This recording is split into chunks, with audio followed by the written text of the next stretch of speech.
భార్య పక్కన ఉండడం వల్ల భర్త భౌతికంగా ఆ భౌగోళికంగా ఎంత క్లేశభూయిష్టమైన ప్రదేశంలో ఉన్నా ఆమె ఆయన పక్కన ఉంటే ఆయన ఏ ఇంట్లో ఉంటే శాంతిగా ఉంటారో అక్కడే ఉన్నట్టు భావిస్తాడు. అందుకే గృహిణి గృహముచ్యతే. గృహము అంటే రాళ్ళు, బెడ్డలు, సిమెంటు, ఇల్లు, ఫ్యాన్లు కావు. ఇల్లు అంటే అర్థం ఏంటంటే భార్యయే ఇల్లు. గృహిణి గృహముచ్యతే. గృహిణియే గృహమని పిలువబడుతుంది. ఆవిడ ఉంటే ఇల్లు, ఆవిడ లేకపోతే అది ఇల్లు కాదు, తాత్కాలిక నివేశన స్థలము. నువ్వు కొంతకాలం ఉండడానికి వచ్చావు, అది ఎప్పటికీ ఇల్లు కాదు. ఆవిడ నీ పక్కన ఉన్నంతసేపే ఇల్లు.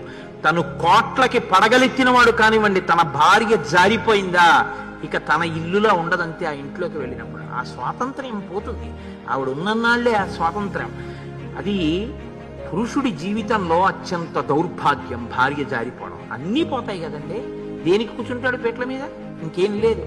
ఆవిడ ఎంత అనారోగ్యంగానైనా ఉండనివ్వండి, జాకెట్ బట్ట మొదలు పెట్టి కూర్చుంటాడు. అధికారం ఉంది. ఆవిడ జారిందా పోయిందంతే.